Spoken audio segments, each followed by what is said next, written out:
going to be looking at Mozambique rhythms. In particular, we are going to focus on the Paul Simon song Late in the Evening, played by the amazing drummer Steve Gadd.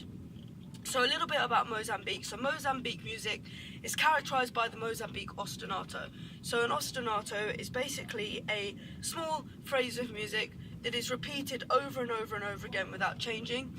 Normally you will get things playing over it, around it, with it, so on and so forth. So what I'm going to do in this lesson is I am going to show you the basic Mozambique ostinato, and I'm going to show you the things that we are going to be playing around it to get the Mozambique groove and eventually the late in the evening groove.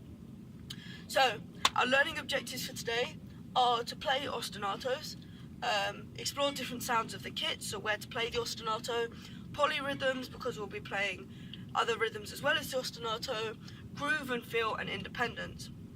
So independence when it comes to drums is incredibly important. It's all about being able to separate your limbs from each other so you have the ability to play different things at the same time. And so today we are really going to be focusing on the independence. Pardon me. So I will now show you what a Mozambique ostinato sounds like, and then I'll explain how you count it, and I'll play it for you at various tempos. So it sounds like this.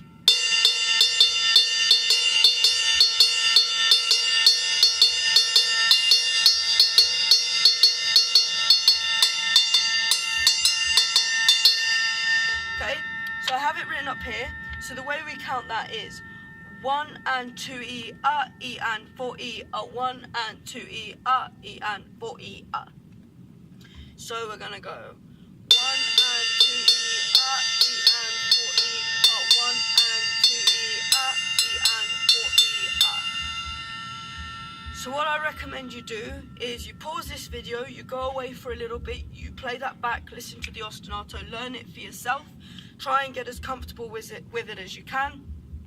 When playing an ostinato, it's very important to try and get it on automatic as much as you can because it makes playing around it a lot easier. So I recommend you go and do that. When you come back, the second step is to add the snare to the ostinato. So with the snare, you're basically filling in the gaps. So I'll demonstrate that for you quickly. So we're going to be going.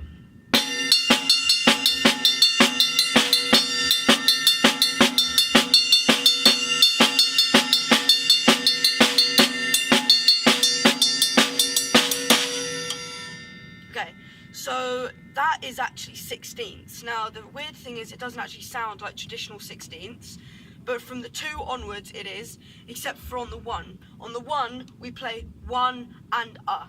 So you're going to count it as 1 and a, 2 E and a, 3 E and a, 4 E and a, 1 and a, 2 E and a, 3 E and a, 4 E and a. So you're going to get 1 and a, 2 E and a, 3 E and a, 4 E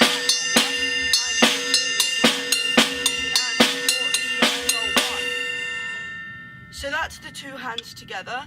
I would say go away as well, practice that, try and get your hands to interlock as comfortably as possible.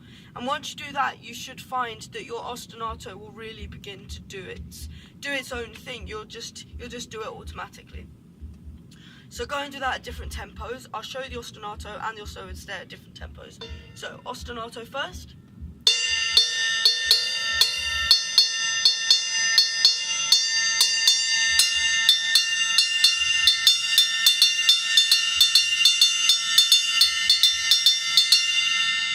Okay, with the snare.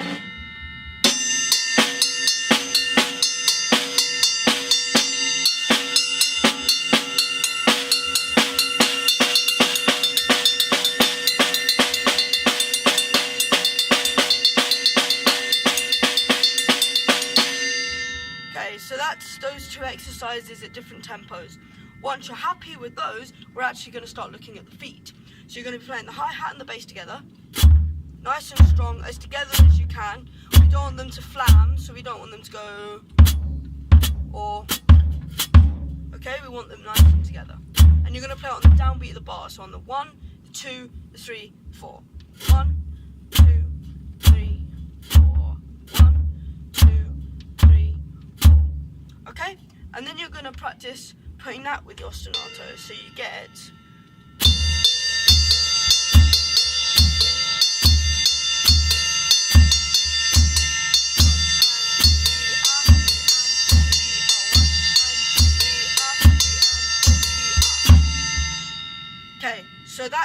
So you've now had the ostinato, you've had the ostinato with the snare, and you've had the ostinato with the feet.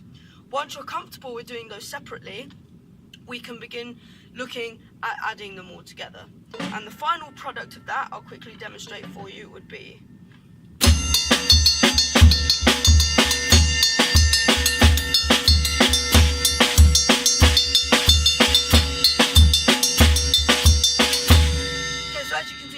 very dancey, it's very upbeat, and it is a lot of fun, okay?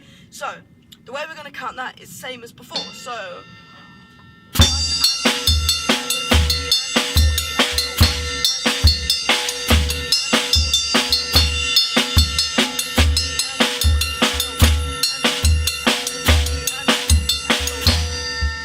Okay, so once you've got all those parts, you've tried putting them together, go away, practice that, and good news, you have a basic Mozambique. So once you're happy with that, we're going to now move on to late in the evening.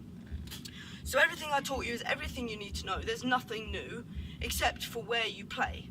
So in late in the evening, instead of playing on the snare, Steve Gadd actually plays on the toms. So you're going to get...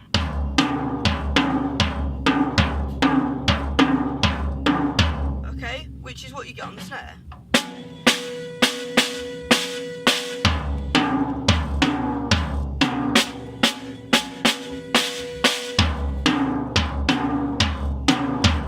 It's exactly the same, it's just where you play it, and that's why it sounds so different.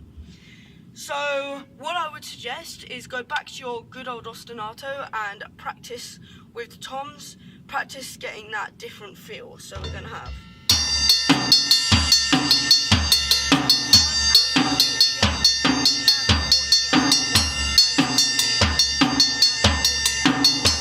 Always counting it the same, okay? Always.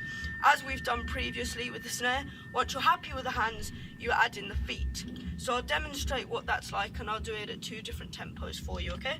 So slower, we're going to go.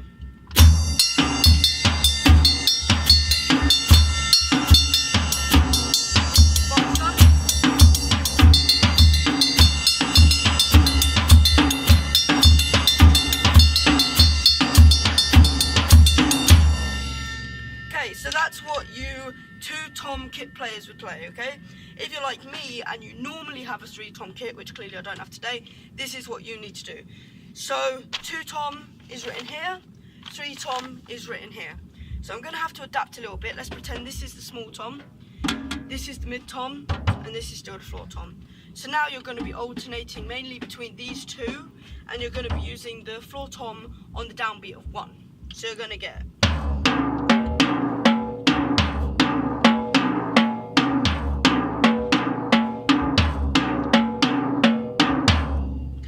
Add that with the ostinato.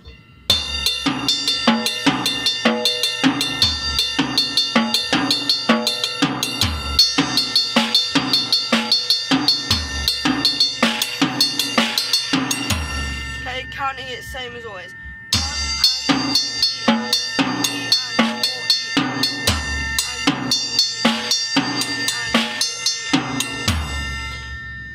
Okay, so same procedure as before. Once you're happy with the hands and the movement of the hands, you add in the feet on the downbeat of 1, 2, 3, and 4. So together we will have, counting the same as always.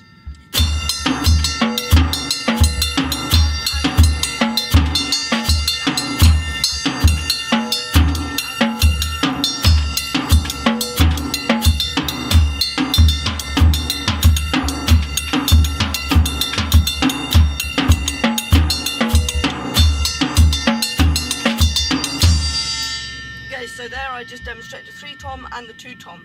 Once you're happy with that and you've got all that really comfortable, you can start messing around with the sound. So in the track, Steve Gadd actually plays the shell of the drum, but if you want you can play the rim if it's more comfortable, and you get a completely different sound. So we're going to focus on the 2-toms for a bit.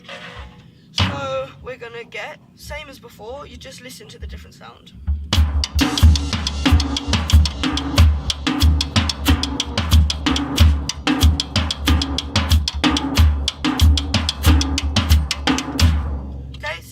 Played on the ride, you're just playing it on the rim of the tom. So normally he does that in the verse, and then later in the song, in the really upbeat dancey bit, you'll play it on the bell, okay? Excuse me. Okay, so the last thing to do is when you're really, really happy, you can add in a fill. So let's just do that.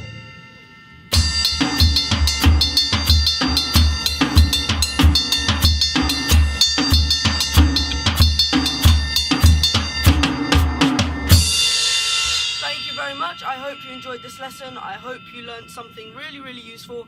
And please just go away and have fun with it. Thank you so much for watching.